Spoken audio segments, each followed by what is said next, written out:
귀한 예배에 나오신 여러분들을 환영하고 축복합니다. 잘 나오셨습니다. 다 같이 자리에 일어서셔서 사도신경으로 우리의 흔들리지 않는 신앙을 고백하겠습니다. 전능하사 천지를 만드신 하나님 아버지를 내가 믿사오며 그 외아들 우리 주 예수 그리스도를 믿사오니 이는 성령으로 잉태하사 동정녀 마리아에게 나시고 본디오 빌라도에게 고난을 받으사 십자가에 못 박혀 죽으시고 장사한 지 사흘 만에 죽은 자 가운데서 다시 살아나시며 하늘에 오르사 전능하신 하나님 우편에 앉아 계시다가 저리로서 산자와 죽은 자를 심판하러 오시리라. 성령을 믿사오며 거룩한 공회와 성도가 서로 교통하는 것과 죄를 사하여 주시는 것과 몸이 다시 사는 것과 영원히 사는 것을 믿사옵나이다. 아멘.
신실하신 그 사랑 온 땅과 하늘 위에 계셔 홀로 영원하신 이름 자리에 앉으셔서 다 주의 크신 이름 높이며 우리에게 행하신 위대한 일 감사하세. 오 주의 진실하신 그 사랑 온 땅과 하늘 위에 계셔 홀로 영원하신 다 주의 크신 이름 높이며 다 주의 크신 이름 높이며 우리에게 행하신 위대한 일 감사하세. 오 주의 진실하신 그 사랑 온 땅과 하늘 위에 계셔 홀로 영원하신 이름 홀로 위대하신 주님만 영광 받으시옵소서. 아멘. 다 같이 박수 치면서 온 성도가 함께 할렐루야를 외치기를 소망합니다.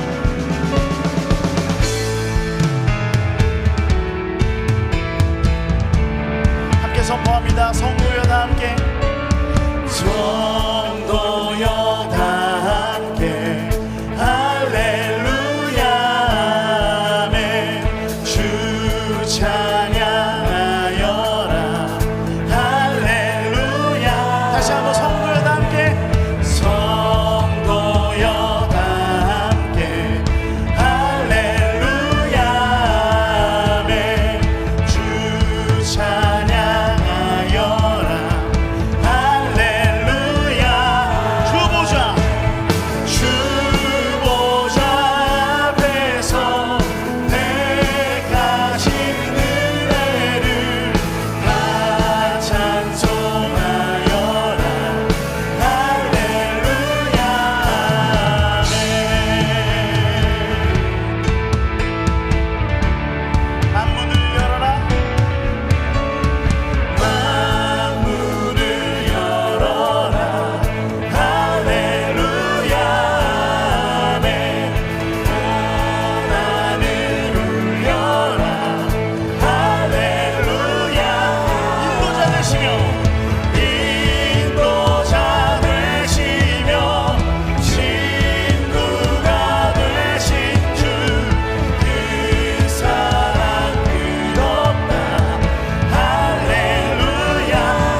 찬양은 끝없다. 할렐루야. 다시 한번 고백합니다. 주 찬양하여라. 주 찬양하여라. 할렐루야. 아멘. 찬양은 끝없다. 할렐루야. 거룩한 집에서 주 종기리며 그 찬송 부르자. 할렐루야. 거룩한 집에서 주 종기리며 그 찬송 부르자. 할렐루야. 우리 다시 한번 거룩한 집에서 주 종기리며 그 찬송 부르자. 할렐루야. 할렐루야. 할렐루야. 할렐루야. 할렐루야.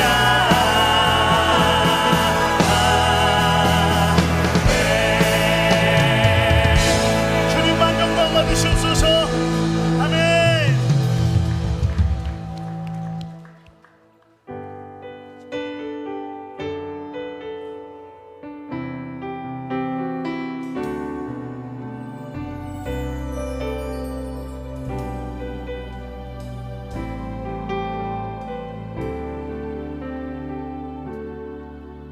내 손에 들려있는 지팡이 사용하셔서 주님만이 주 되심을 나타내소서.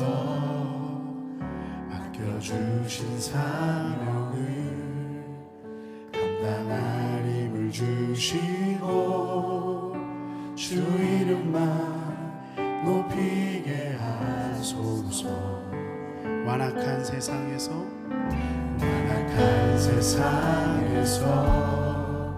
믿음을 지키는 자로 선하신 주 의지하여 살게 하소서. 거룩한 백성으로 구별된 주의 자녀로 주 이름만 따르게 하소서. 나의 하나님 그는 여호와 유일하신 이름 그 위대하심 찬양해.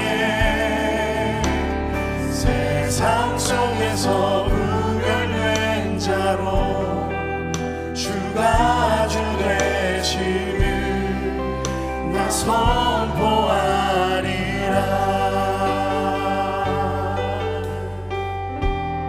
내 손에 들려있는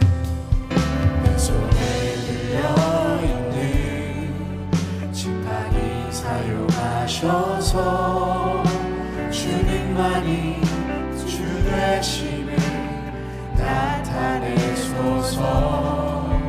맡겨주신 사명을 감당할 힘을 주시고 주 이름만 높이게 하소서. 완악한 세상에서 믿음을 지키는 자로 선하신 주 의지하여 살게 하소서. 거룩한 백성으로 구별된 주의 자녀로 주 이름만 따르게 하소서. 나의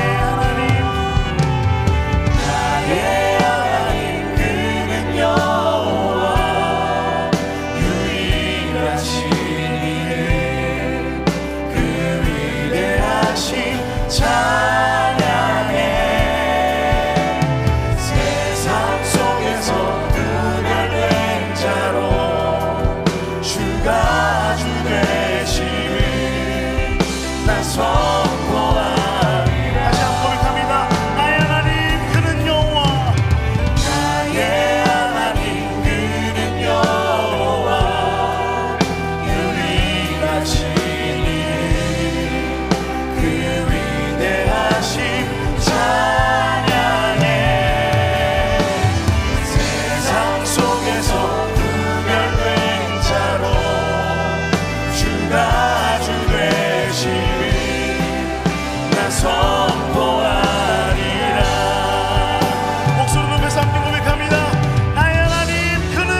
시간 우리 가운데 함께하여 주시옵소서. 악인의 횡행 가운데서도 세상 속에서 구별된 자로 여호와를 경외하는 의인으로 주의 인자하심과 주의 성실하심을 간절히 바라고 소망하오니 오늘 이곳에 지금 여기에 그 주의 은혜를 부어 주시옵소서. 이와 같은 간절한 마음 담아 주님의 이름 부르며 기도하면서 나아갑니다. 주여,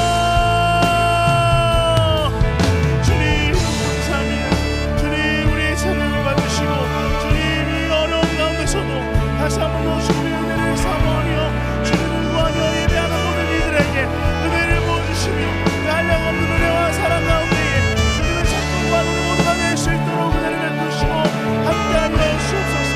주님 악인의 맹인 가운데서도 두려워하지 않게 하시옵시고 주님 연약한 마음 주께서 붙드시어 온전히 주님만을 경외하는 자로 주님을 찾고 구하는 의인으로 그렇게 부름받아 온전히 주의 인자와 주님의 성실하심을 기뻐할 수 있는 그 은혜와 사랑을 양육할 수 있는 우리가 될 수 있도록 은혜를 베푸시고 함께하여 주옵소서.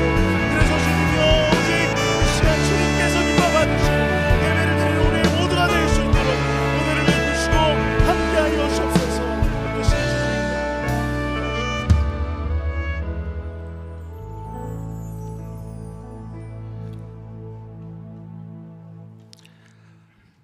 거룩하신 하나님, 창조주이시며 끝날까지 우리를 이끄시는 처음과 나중 되신 여호와 하나님 아버지 감사합니다. 오늘 또 신실하시고 자비하신 하나님을 향하여 나아가는 주님의 백성들이 경배를 드리게 이 자리에 모였사오니 성령님 함께하시어 주님이 계시하시고 이루신 풍성하고 은혜가 충만한 예배로 하나님께서 흡족하게 흠양하시는 찬양과 감사의 시간이 되기를 기도합니다. 세상의 죄된 모습과 악한 냄새로 젖어 있는 저희를 고귀하신 예수님의 십자가 보혈을 통하여 죄를 사하시고 용서하사 이 세상을 하나님의 자녀로 살아가도록 허락하시오니 참으로 감사합니다. 그러나 우리의 모습은 말씀대로 살지 못하고 늘 넘어지며 습관에 이끌려 적당한 이유와 핑계거리를 찾아 죄짐을 정당화하려 합니다. 주님, 긍휼히 여기사 모든 죄를 깨끗게 용서하시고 말끔히 도말하시어 믿음의 향기가 배어있는 삶을 살아가도록 도와주시옵소서. 주님, 우리 영혼의 회복을 위하여 준비하시는 목사님 말씀을 통해 듣는 귀를 열어 나의 믿음을 돌아보고 굳어진 마음을 기경하며 하나님의 최고의 걸작품으로 무한히 값지게 창조된 나를 이 땅에 부르신 목적과 어떻게 살아야 그 뜻에 합당한 길인지 생각하며 그리스도인다운 믿음으로 바로 설 수 있게 생명의 말씀으로 역사하여 주시옵소서.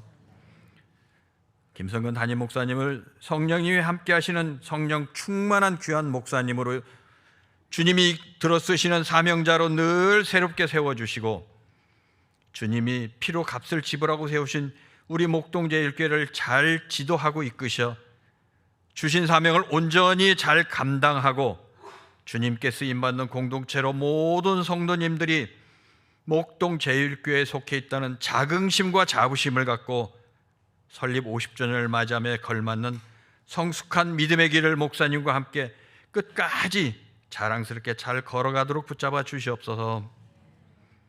또한 땅끝까지 이르러 내 증인이 되라는 주님 주신 선교의 명령을 지금까지 여러 가지 방법으로 실천하며 순종해 오신 김성근 목사님의 선교에 대한 비전을 이번에 총회 산하의 전 세계 모든 선교사님들을 직접 만나고 지원하며 선교 현장을 돕는 총회 세계 선교회인 GMS 이사장이 출마하셔 선교의 큰 뜻을 펼치려 하시오니 이에 합당한 결실을 맺을 수 있도록 주님 함께해 주시고 목동제일교회 모든 성도님들이 목사님의 선교 비전에 마음을 모아 응원하며 함께 동참할 수 있기를 간구드립니다.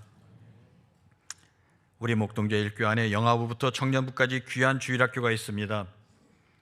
주님께 간구하옵기는 우리의 다음 세대인 자녀와 자손들이 풍요로운 물질과 과학의 발전을 내세워 화려하고 자극적이고 달콤하게 유혹하는 사탄의 세력을 하나님의 말씀으로 이겨내며 참과 거짓을 구별하고 만유의 주제이신 여호와 하나님의 은혜 안에서 살아가는 삶이 되게 붙잡아 주시옵소서. 어려서부터 하나님을 믿고 말씀을 외우며 예배를 드리는 저들이 믿음의 거목돌로 성장하여 이 나라와 이 민족을 하나님께로 이끌어가는 큰 인재들이 되었으면 좋겠습니다. 주여, 이에 간절히 간구드립니다. 또한 질병으로 고통받고 경제적으로 힘들고 지금 처해 있는 여건이 어려워 고통과 간절함에 주님께 눈물로 아리는 성도님들의 무너지는 마음을 붙잡아 주시고 하늘의 복을 담은 소망의 밝은 빛을 비추어 주시옵소서.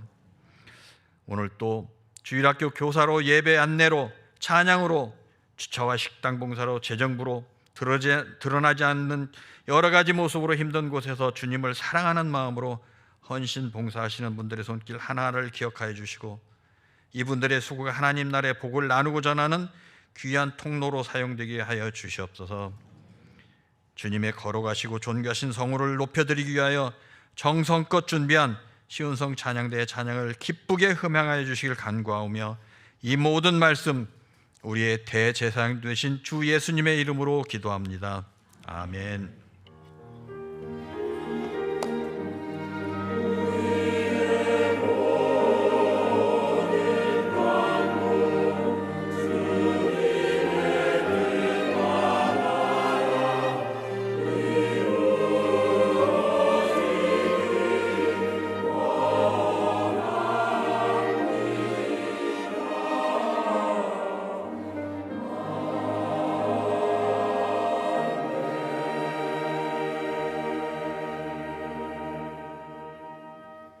감사합니다. 오늘 함께 나눌 하나님의 말씀은 구약성경 시편 92편 1절에서 15절까지를 본문으로 보겠습니다. 시편 92편 1절에서 15절입니다. 지존자여, 시편금과 비파와 수금으로 여호와께 감사하며 주의 이름을 찬양하고 아침마다 주의 인자하심을 알리며 밤마다 주의 성실하심을 베품이 좋으니이다. 여호와여, 주께서 행하신 일로 나를 기쁘게 하셨으니 주의 손이 행하신 일로 말미암아 내가 높이 외치리이다. 여호와여, 주께서 행하신 일이 어찌 그리 크신지요. 주의 생각이 매우 깊으시니이다. 어리석은 자도 알지 못하며 무지한 자도 이를 깨닫지 못하나이다. 악인들은 풀같이 자라고 악을 행하는 자들은 다 흥황할지라도 영원히 멸망하리이다. 여호와여, 주는 영원토록 지존하시니이다. 여호와여, 주의 원수들은 패망하리이다. 정녕 주의 원수들은 패망하리니 죄악을 행하는 자들은 다 흩어지리이다. 그러나 주께서 내 뿔을 들소의 뿔같이 높이셨으며 내게 신선한 기름을 부으셨나이다. 내 원수들이 보응받는 것을 내 눈으로 보며 일어나 나를 치는 행악자들이 보응받는 것을 내 귀로 들었도다. 의인은 종려나무같이 번성하며 레바논의 백향목같이 성장하리로다. 이는 여호와의 집에 심겼으며 우리 하나님의 뜰 안에서 번성하리로다. 14, 15절 같이 합니다. 그는 늙어도 여전히 결실하며 진액이 풍족하고 빛이 청청하니 여호와의 정직하심 나의 바위 되심과 그에게 불의가 없음이 선포되리로다. 아멘.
안녕하세요.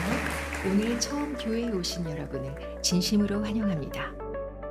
예배로 승리하는 목동제일교회 6월 14일 소식입니다. 첫 소식은 리딩 지저스 오픈 세미나 안내입니다. 리딩 지저스 오픈 세미나는 성경신학 박사님들과 함께 모세오경부터 요한계시록까지 말씀을 새롭게 연결하고 통독의 여정을 더 의미 있게 완성하는 자리입니다. 그 세 번째 시간 시가서 강의에 함께 하시어 깊은 은혜를 함께 고백하는 귀한 시간 되시기 바랍니다.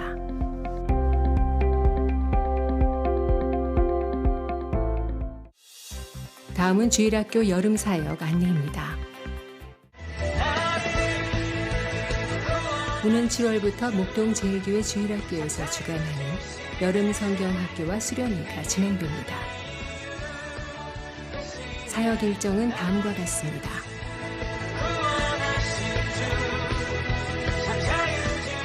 위의 일정 중 봉사를 희망하시는 분들은 포스터의 QR코드를 통해 신청해 주시기 바랍니다.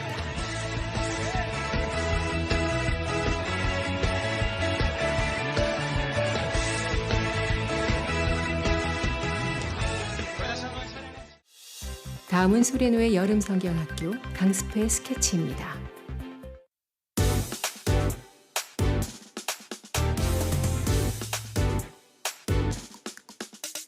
마음을 빼앗던 꽃 내려놓고 수 모두 함께 가자 교회로 우리 보이지 않아도 느낄 수 있지 예수의 사랑 충전 완료 매일매일 하나님의 일이 하루 종일 느껴지는 설레임 사랑으로 가득한 주님 말씀 여러 번 팡팡 터지는 은혜 Link to heaven 마음 다해 예배하는 우리들 예수님을 닮아가는 우리들 소망으로 가득한 주님 나라 연결해 쑥쑥 자라는 믿음 Link to heaven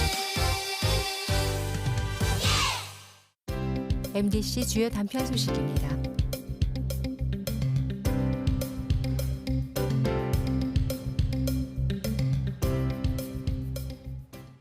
살아계신 하나님과 함께하는 은혜 가득한 한 주 되시기 바랍니다. 우리가 일반적으로도 어떤 작품을 이해하는데 저자가 누구인가 훨씬 더 그 작품에 대한 이해가 알면은 깊어질 것입니다. 그때 상황은 어떠했는가, 그때 주변에는 어떤 일이 벌어졌었는가 이런 것들도 이해한다면 그 작품에 대한 이해는 훨씬 더 깊어질 것인데요. 성경도 마찬가지라고 생각합니다.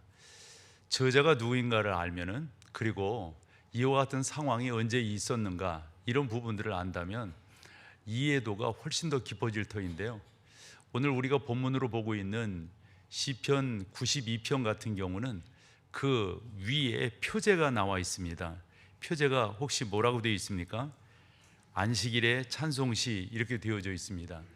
그래서 안식일의 찬송시라고 하는 것을 여러분들이 먼저 알고 이 성경을 보아 나간다면 안식일에 이러이러했구나, 안식일에 이러이러한 찬양, 이러이러한 영광이 올려졌구나 라고 충분히 이해할 수 있으리라고 생각합니다. 해서 두 가지를 먼저 짚고 본론으로 들어가고 싶은데요.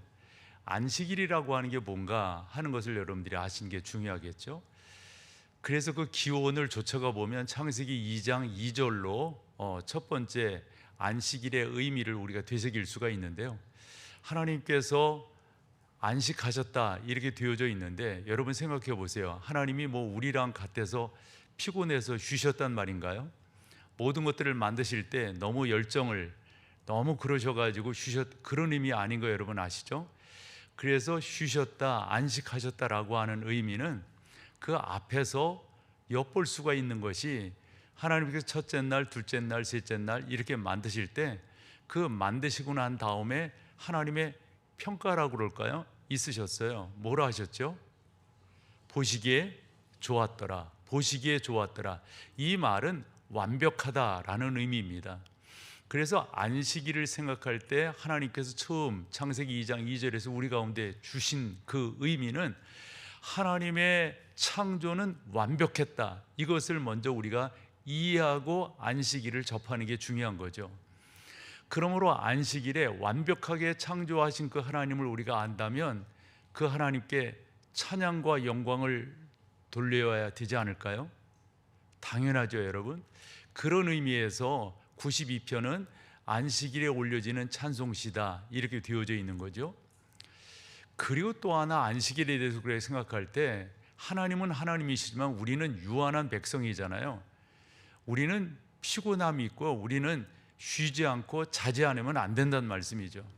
그런 차원에서 하나님께서 우리 가운데 안식일을 허락하셨다라고 볼 수가 있는데, 그런데 여러분, 육적인 안식도 안식이지만은 영적인 안식이 중요하잖아요. 영적인 안식은 어떻게 얻어지는 것이죠? 마태복음 11장 28절에 보면 수고하고 무거운 짐진 자들아 다 누구에게로요? 예수님께로 갈 때에만 진정한 안식이 있다라고 하는 것을 알게 됩니다. 예수 그리스도를 만나지 아니하고는 진정한 안식을 경험할 수가 없어요. 요한복음 14장 27절에 보면 우리 주님께서 내가 주는 것은 세상이 주는 것과 다르다. 그러면 당신이 뭐를 주신다고 말씀하신 거예요? 당신이 우리 가운데 평안을 주시겠다 말씀하셨어요. 세상의 평안은 조건적이지만 우리 주님께서 주시는 평안은 조건적이지가 아니하고 주 예수 그리스도를 깊이 알아갈 때 얻어지는 것이다. 이리 말씀을 드릴 수 있습니다. 한 걸음 더 나가야 되겠어요. 그래서 우리가 예수 그리스도 안에서 맞아요.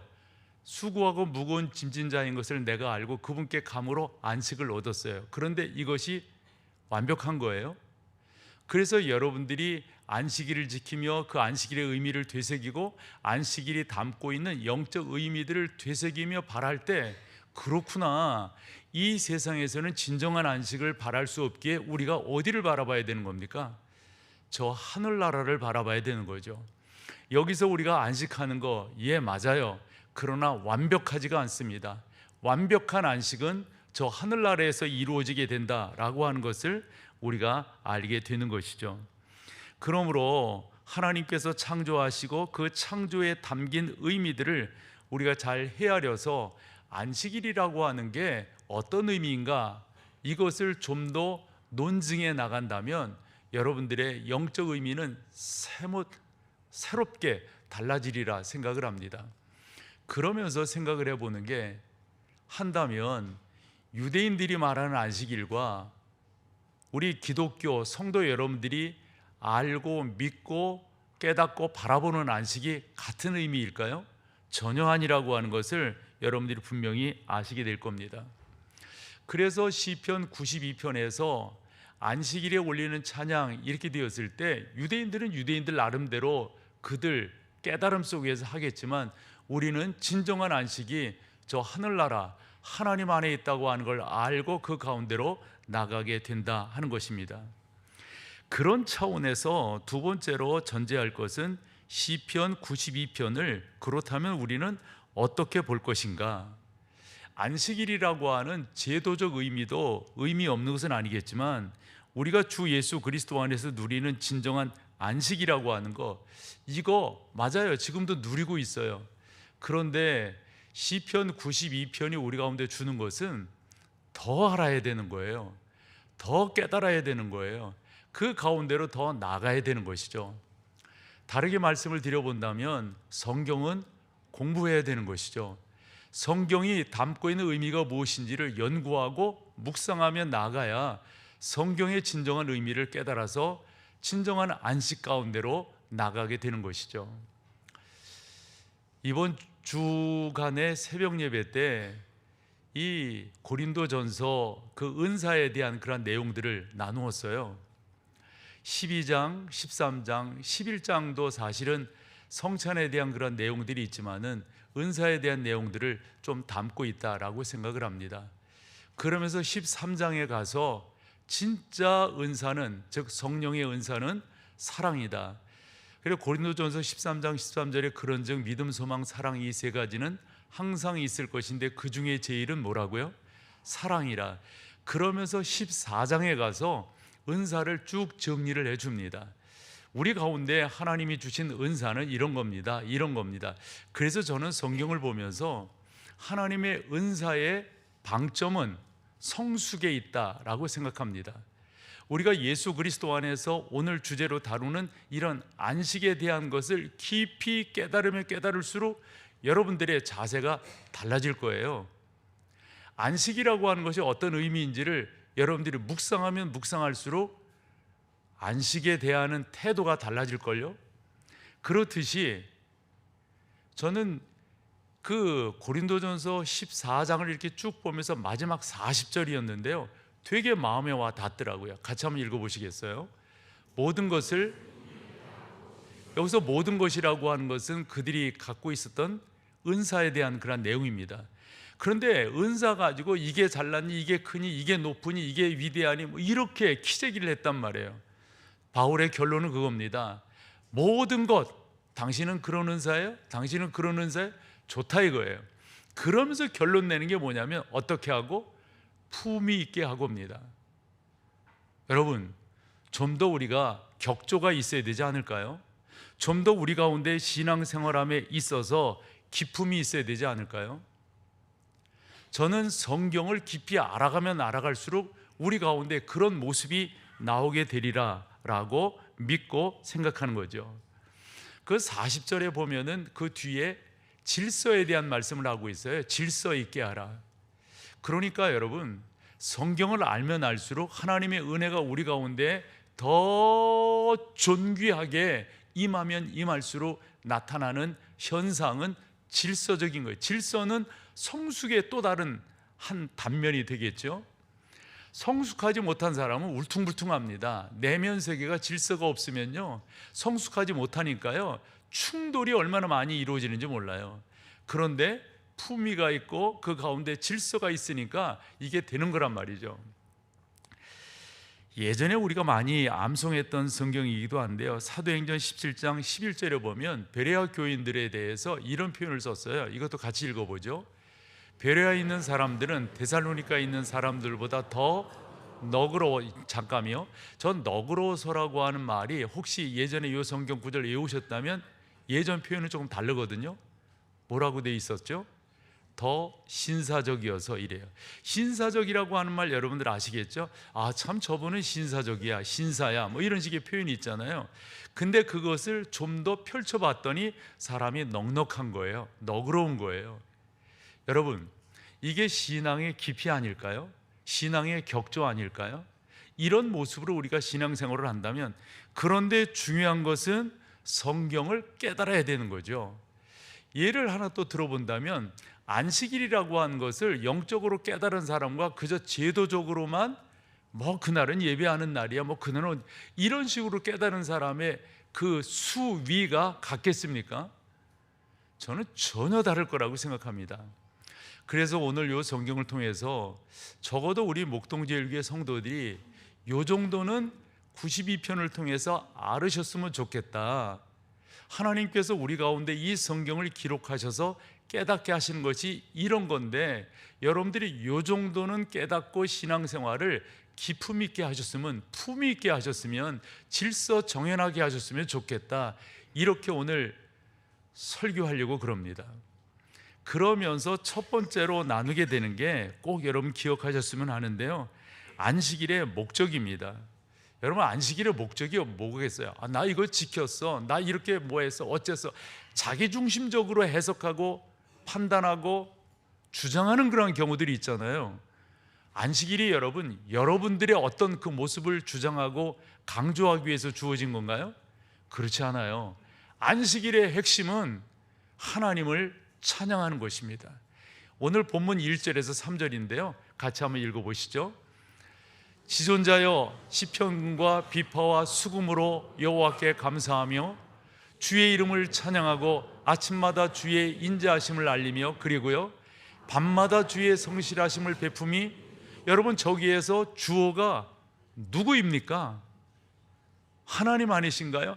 그 하나님께 감사하고 그 하나님을 찬양하고 그 하나님의 인자하심을 알리고 밤마다 주의 성실하심을 베품이 좋으니이다. 그래서 밤이라고 하는 것은 또 다른 영적 의미다라고 생각을 합니다. 그런데 그럴 때마다 경험한 것이 하나님이 얼마나 성실하신지, 우리는 들쭉날쭉하는지 몰라도 하나님은 그런 분이 아니시니까요. 우리는 좋았다 싫어할다 뭐 이렇게 하는지 몰라도 하나님은 그런 분이 아니시니까 말이죠. 그러므로 사랑하는 여러분, 우리가 오늘 이 본문을 보면서 하나님께서 정해 놓으신 안식일이라고 하는 것은 제도적인 것보다도 훨씬 더 중요한 것은 그 하나님, 그분의 성실하심, 그분의 인자하심, 그분의 그 여러 가지 나를 향한 감사거리들을 찬양으로 올려드리는 것, 찬양의 제사를 드리는 것, 이보다 더 귀한 것이 어디 있을까 싶습니다. 세상의 노래는 조건적일 때가 많습니다. 사랑하니까 나 사랑하는 거예요. 나한테 은혜가 있으니까 그도 그렇게 봐주기를 원하는 거죠. 조건적이지 않아요, 기독교는요. 그래서 찬송가 438장을 보면 후렴 가사가 그거 아니에요? 초막이나 궁궐이나 내 주 예수 모신 곳이 그 어디나 뭐가 된다고요? 하늘나라가 된다고요. 할렐루야 찬양하세, 내 모든 죄에 사함받고 주 예수와 동행하니 그곳도 어디라고요? 하늘나라가 된다고요. 그러니까 여러분, 분명하게 성경을 깨달으면 우리의 신앙의 자세가 완전히 달라진다라고 하는 것을 알게 됩니다. 시편 33편 1절을 봤더니 더더욱 의미가 있더라고요. 이것도 같이 한번 읽어보세요. 너희 의인들아 여호와를 즐거워하라. 찬송은 정직한 자들이 마땅히, 거기에서 여러분 인칭이 의인들아 그랬고요, 정직한 자들아 그랬습니다.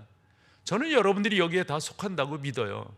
여러분들은 하나님께서 죄 씻어 주신 하나님 편에서 바라볼 때 의인인 줄로 믿습니다. 그 의인이 또 다른 표현으로 정직한 자입니다.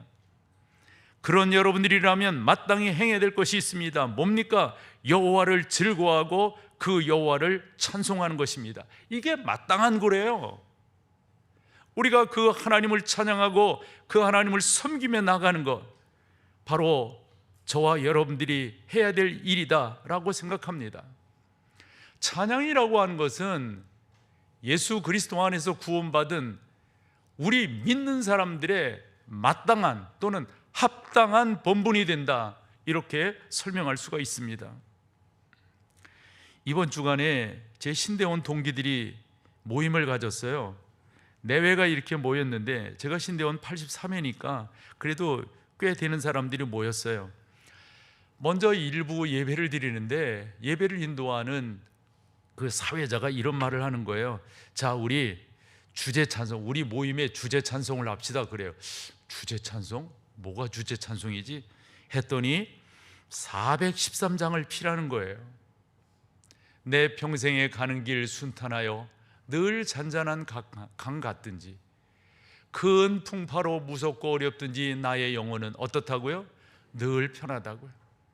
저거든요, 목사들이 모였으니까, 아내들 사모들이 모였으니까 4부로 이렇게 찬양을 하게 되는데, 많은 사람은 아니지만 그 공간에 이 찬양의 가사들이 쫙 올려질 때 뭉클뭉클하더라고요. 같은 기수의 동기지만 나이가 좀 많은 사람들이 있어요. 은퇴했어요. 이제 은퇴를 바라보고 있어요. 그런 우리들이 모여서 전능하신 하나님, 내 평생에 가는 길 순탄하게 하신 하나님, 모든 것들을 잔잔케 하시고 무섭고 두려움이 있었지만 지금도 내가 평안히 갈 수 있는 것은 하나님의 은혜입니다. 하나님만이 영광을 거두어 그런 자세로 그 하나님을 찬양하게 될 때 뭉클뭉클하더라고요. 뭉클뭉클하더라고요. 찬양이라고 하는 것은 하나님의 은혜를 모르는 사람은 할 수가 없어요. 혹여 노래는 할 수 있는지 몰라도 찬양이 될 수는 없는 거겠죠. 영이 다른데 어찌 같은 찬양을 할 수 있을까요? 하나님의 은혜를 주 예수 그리스도의 십자가가, 그리고 그 하나님께서 이제까지 인도하신 그 인도함에 대한 나의 고백이 없는데 어찌 찬양이 될 수 있겠어요? 그러니까 재미없다고 그러죠. 지겹다고 그러죠. 뭐 이렇게 어려운 것만 하냐고 그러죠. 사랑하는 여러분, 우리가 주 예수 그리스도 안에서 진정한 구원이 있다면 안식 가운데로 들어가는데, 그 안식 가운데로 들어간 하나님의 사람들의 결정적인 증거는 그 하나님을 찬양하게 되는 줄로 믿습니다. 히브리서 13장 15절, 이 말씀도 중요한데 같이 읽죠. 그러므로 우리는 예수로 말미암아 항상 찬송의 제사를 하나님께, 여기까지만 해보세요. 항상이에요. 항상. 좋을 때만 아니에요. 내 마음에 들 때만이 아니라고요. 항상 그 하나님을 찬양한다고 하는 것. 찬양은 바로 여러분들의 삶의 노래입니다. 찬양은 여러분들로 하여금 하나님의 하나님 되심을 높이고, 그 하나님이 나를 붙들고 나를 통하여 역사하신다고 하는 것을 고백하는 것이니까요. 종교개혁자 마틴 루터는 이런 말을 했습니다. 우리 같이 한번 읽어봐 보세요. 우리 함께 모여 찬송하자. 찬송하면 마귀는 어때요? 물러가게 될 것이다. 우리가 찬양하면 마귀는 물러가고, 모여서 찬송하면 우리 마음속에 혹여 두려움이 찾아왔을지라도 그 두려움도 물러가게 될 것이다. 루터에 대한 전기 제가 알잖아요. 루터는 찬송의 은사가 많은 사람이었어요. 어려서부터 그렇게 교회에서 장학금 받으면서 커나갔단 말이죠. 찬양할 때 그의 두려움이, 찬양할 때 웜즈 회의에서 종교 재판을 받을 때 하나님을 높이 찬양하며 나갔던 이 루터가 어떠한 자세였을까 안단 말이죠. 시편 92편을 보고 있으니까 이 시편이라고 하는 것은 150편으로 구성되어 있는데 다 찬송이에요, 여러분.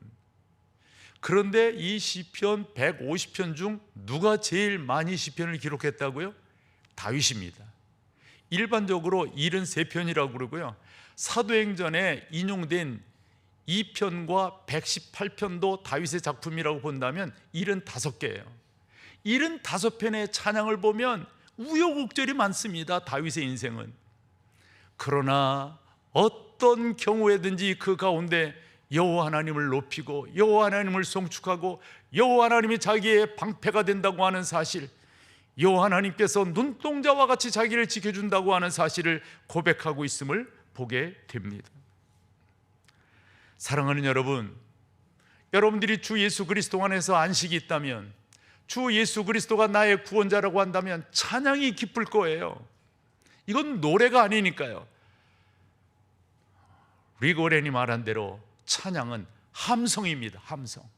그 양반이 그런 말을 했어요. 여러분들이 야구장에 가서 여러분들이 응원하는 팀이 좋아요, 안타를 쳤어요, 홈런을 쳤어요. 그때 어찌 하겠어요? 월드컵이 열리고 있는데 우리 팀이 골을 넣었어요. 그때 어떻게 하겠어요? 소리 높여서 이게 도미솔도 뭐 이렇게 하면서 맞춰서 소리치겠어요? 그냥 소리치는 거죠. 함성이에요. 이게 찬양입니다. 두 번째로 우리가 기억해야 할 것은 이 시편 저자가 92편에서 7절, 9절, 11절, 특별히 7절에 보면 이 세상이 어떤 세상인가 하는 것을 우리 가운데 잘 보여주는데 한번 읽어봐 보세요. 악인들은 풀같이 자라고 악을 행하는 자들은 다, 여기까지만 읽어보자고요. 여기서 악인들이라고 하는 것은 하나님의 은혜를 알지 못하는 우리와 반대되는 사람들이다 이해하시면 돼요. 그런데 그 사람들은 어떻게 자란다고요? 풀같이 자란다고. 저 풀이라고 하는 것은 어찌 보면 조금 순한 표현이라고 봐요. 만약에 제가 번역자였다면 잡초라고 했을 거예요. 잡풀 이렇게 표현했을 거예요. 저는 촌에서 자랐기 때문에 잡초, 잡풀이 자라는 환경, 여러분 그건 가꾸지 않아도요 엄청나게 잘 자랍니다. 잘 자라요. 곡식은 반대입니다.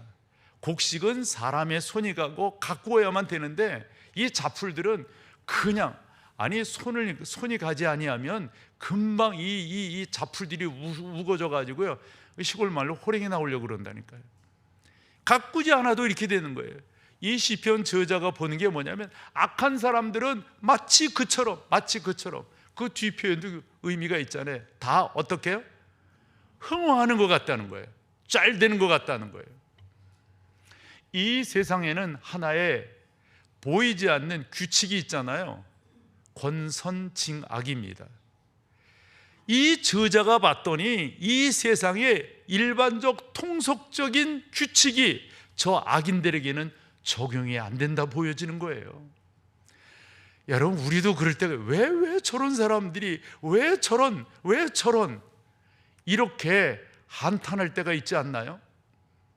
악인들이 잘 되는 이유가 어디 있느냐 말이죠. 악인들이 흥황하는 이유가 어디 있느냐 말이죠. 시편 저자는 그런 말을 하는 거예요. 7절 다시 한번 읽어보면 악인들은 풀같이 자라고 악을 행하는 자들은 다 흥황할지라도 영원히 멸망하리이다. 여러분, 우리가 우후 죽순이란 표현을 하잖아요. 비 온 뒤에 죽순이 자라는 거, 그냥 땅에서 쭉쭉쭉쭉 올라오는 거. 악인들이 그런 모습이란 말이죠. 그런데요, 우리가 이해해야 될 것이 있어요. 요즘 세상에 이런 말이 회자되지요. 회자돼요. 권불십년이라고, 화무십일홍이라고 회자됩니다. 회자돼요.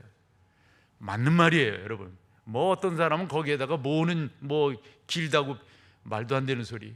이 세상에 긴 것은 하나님밖에 안 계세요. 오직 하나님의 말씀만이 1.1획도 흐트러짐 없이 폐함 없이 다 이루어지게 되는 줄로 믿습니다. 그런 면에서 9절로 가보시자고요. 그래서 뭐라고 이 시편 저자는 말하냐면 여호와여, 이 호칭이에요. 하나님, 이런 표현이에요.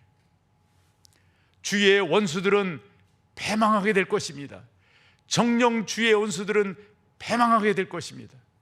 죄를 저지르는 자들은 다 흩어지게 될 것입니다. 저 정령이라고 하는 말이요, 아주 의미 있는 말이에요. 저게 감탄사거든요. 진짜로 되어진다는 말이에요. 저 감탄사가 그런 것들을 생각하면서 읽으면요, 훨씬 와 닿습니다. 이 저자는 안 거예요. 풀처럼 악인들이 자라고 흥황하는 것처럼 보인다 할지라도 그들이야말로 권불십년, 화무십일홍이 되는 거죠. 오직 하나님만이, 그래서 고백하는 거예요. 하나님만이. 그래서 11절로 가보실까요? 다 같이 읽습니다. 내 원수들이 보응받는 것을 내 눈으로 보며 일어나 나를 치는 행악자들이 보응받는 것을 내 귀로. 아멘. 이런 역사가 여러분 가운데 있다고 하는 사실을 믿음으로 받아들이시는 귀한 여러분 되시기를 축복합니다. 결국은 여러분 승리할 겁니다. 결국은. 그런데 7절에서 그가 이런 거예요. 이게 뭐지? 세상에 왜 이러지? 뭐 이런 거 있잖아요. 왜 저 못된 사람들, 악한 사람들, 저런 죄인들이 저렇게 흥하는 거지? 아니, 저 사람들이 왜, 아니, 권선징악은 어디 간 거야 이거? 뭐 이런 식의 생각을 하던 이가 9절에서 11절에서 그렇구나, 하나님의 말씀만이 살아있고 그렇구나, 하나님께서만이 우리로 승리케 하시는구나, 이런 고백을 한다고요. 그러면 7절처럼 말씀하던 그 양반이 9절과 11절처럼 생각이 바뀌어서 고백하게 되는 데는 이유가 있지 않을까요? 그게 8절입니다. 어떻게 해서 그 생각이 바뀌었는가? 8절 다 같이 읽습니다. 여호와여, 조금 더 의미를 살려보세요. 여호와여, 주는 영원토록 지존하시니이다. 이 지존이라고 하는 말 여러분 아시죠? 높이 계신다는 말입니다. 그분만이 영존하시는 분이십니다. 그분만이 우리 가운데 높이 들림 받으시는 분이시다라고 하는 겁니다. 사랑하는 여러분, 하나님이 어떤 분인가를 여러분들이 깨달으시면, 옳게 이해하시면 여러분들의 신앙생활은 한결 달라질 거예요. 멋있어질 거예요. 여러분들의 신앙생활은 한결 주 예수 안에서 평안함을 누리게 될 겁니다. 하나님의 은혜가 여러분 가운데 놀랍게 나타나고 있으니까 말이죠. 저희처럼 이제 개혁주의 신학, 보수 신학을 하는 사람들은 미국에 있어서 1930년대를 상당히 중요하게 여깁니다. 언젠가도 말씀드렸다시피 1930년을 기점으로 해서 그 이전을 올드 프린스턴, 그 이후를 뉴 프린스턴 이렇게 표현을 합니다. 그 기점이 뭐냐면 당시 미국 신학계가 두 축이 되게 막 이렇게 부딪혀요. 한 축은 근본주의고 한 축은 자유주의입니다. 논쟁이 벌어집니다. 그래서 이 자유주의 쪽에서는 예수 그리스도의 신하와 운동, 여기 설명이 좀 필요한데 그냥 지나갈게요. 예수 그리스도가 너무 신격화되었다, 뭐 이런 식의 이야기예요. 그리고 성경에는 오류가 있다, 유호설을 이야기한단 말이에요.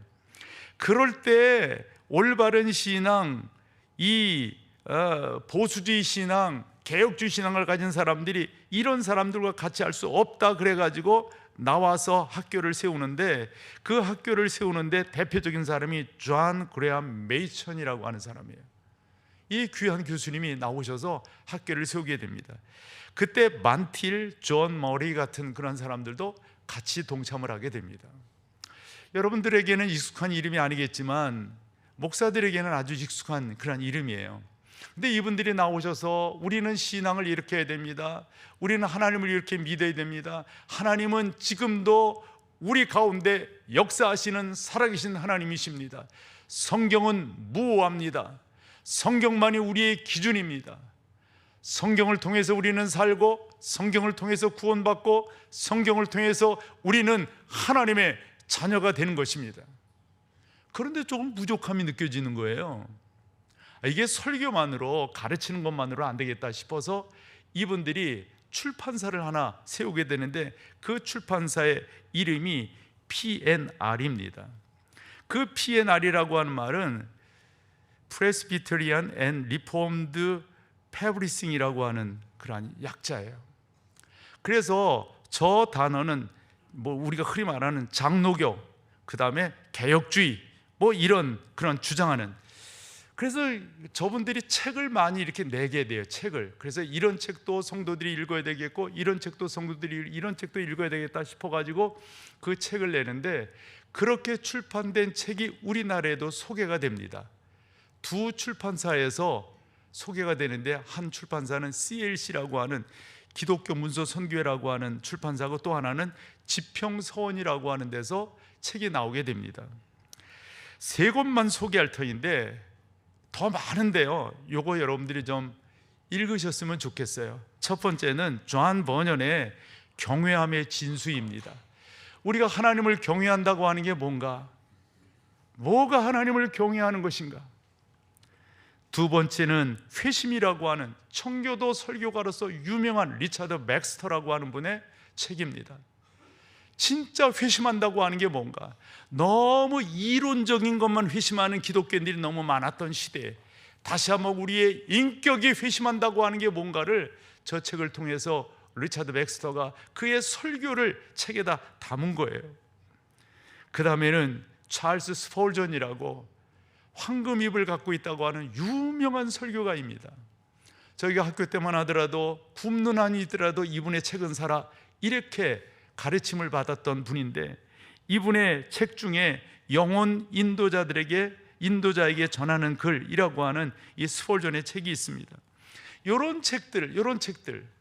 그래서 우리나라의 그 PNR이라고 하는 그 책들을, 이 경건주의 도서 시리즈를 이런 CLC라든가 지평서원이라 이런 데서 냈다고요. 그런데 여러분, 저런 책들을 읽어보면요, 그 책들의 저자들의 공통분모가 있어요. 공통분모가 뭘까요? 공통분모가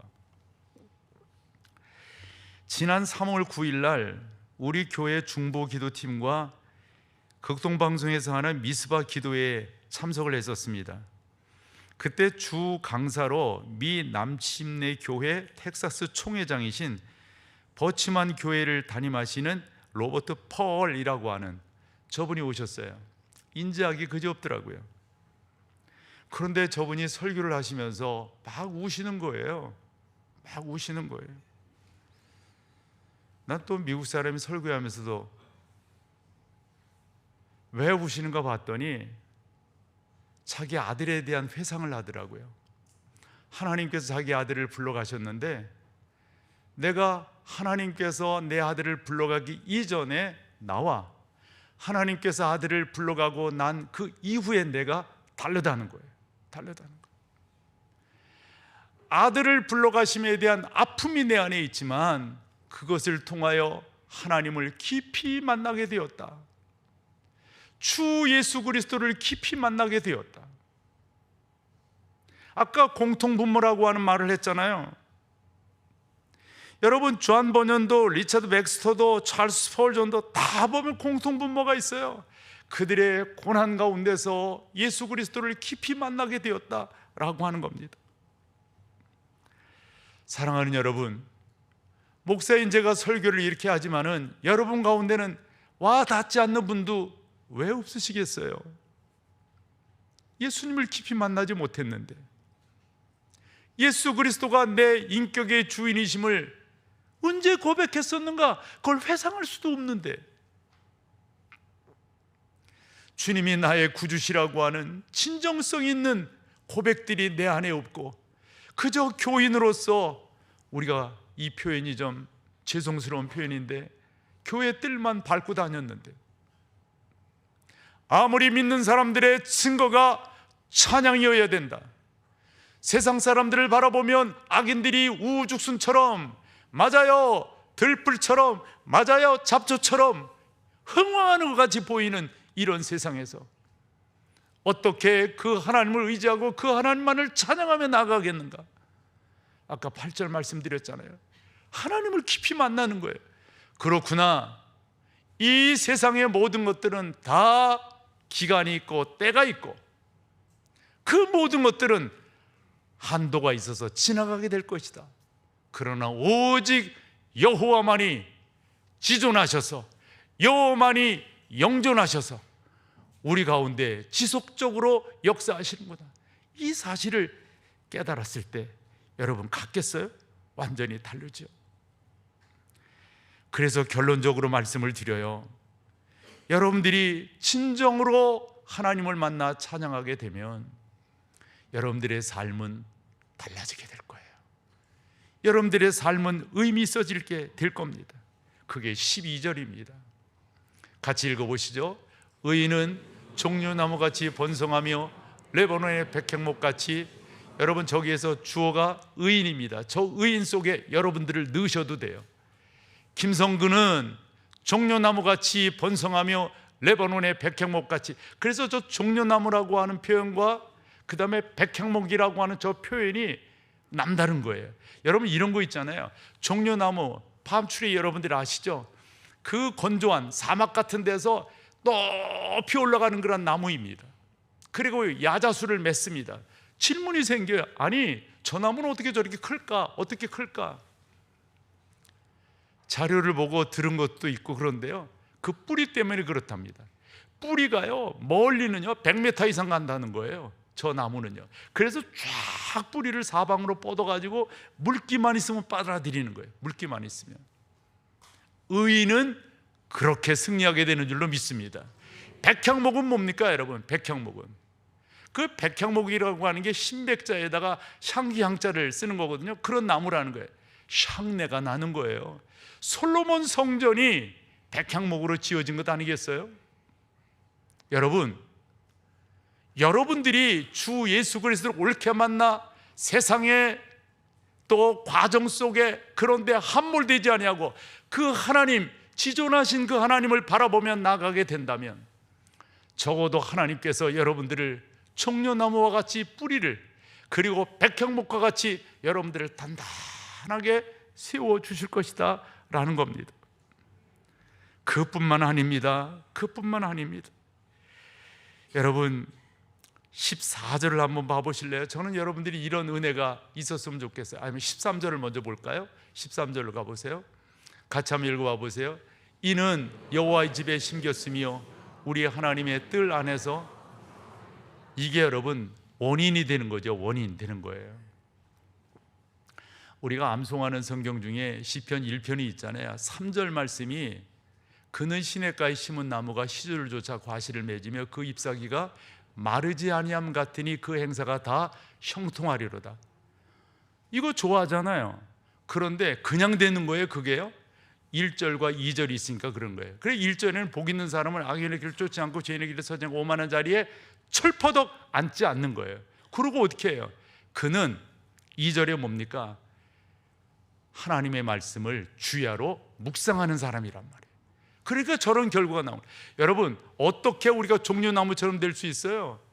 어떻게 여러분들이 백향목처럼 될 수가 있어요? 이게 이유예요. 여호와의 집에 심겨졌기 때문입니다. 하나님의 뜰 안에서 번성하기 때문에 그런 은혜가 있는 겁니다. 이런 축복도 여러분의 축복이 되기를 축복합니다. 14절입니다. 같이 한번 읽어봐 보세요. 그는 늙어도 여전히 결실하고 지내기에 풍족하고 빛이 세 가지입니다, 여러분. 그런데 그 앞에 누구라고요? 늙어도예요. 늙어도. 우리 다 나이를 먹어가지요. 나이를 다 먹어가요. 좀 당당하게 먹어갔으면 좋겠어요. 농이 익는다는 표현이 있잖아요. 이 말씀이에요. 여전히 결실하고 진액이 풍족하고 빛이 청청한 그러한 여러분들의 노후가 되기를 축복합니다. 마지막 15절입니다. 같이 읽어보세요. 여호와의 정직. 근데 여러분 요건요 조금 다르게 읽어야 돼. 여호와의, 여호와의 이렇게 읽으셔야 돼. 여호와의, 그 다음에 세 가지입니다. 정직하심과 나의 바위되심과 불의가 없으심, 그것을 내가 체험했기 때문에 어찌한다요? 선포하게 된다. 그런 은혜가 여러분 가운데 있기를 축복합니다. 다 같이 자리에 일어서셔서 찬양으로 나아갑니다.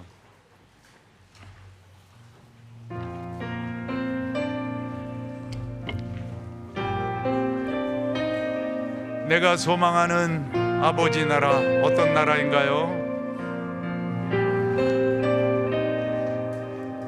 내가 소망하는 아버지 나라, 주님 오시는 그날 완성되리. 우리 고대 안에 주님 오시는 그날을 마라나타. 마라나타. 비록 부족함과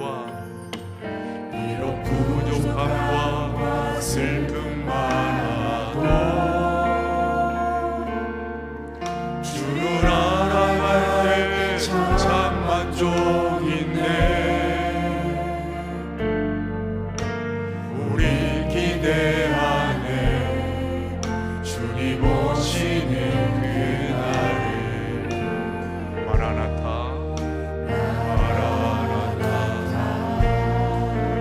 주 다시 오시는 다시 오시는 그날에 우리 보게 되리. 모든 나라와 모든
예수 그리스도의 놀라우신 은혜와 아버지 하나님의 그 크신 사랑하심과 성령 하나님의 인도하심이 믿음의 귀한 고백이 있는 성도들 가운데 이제로부터 영원토록 함께 계실지어다.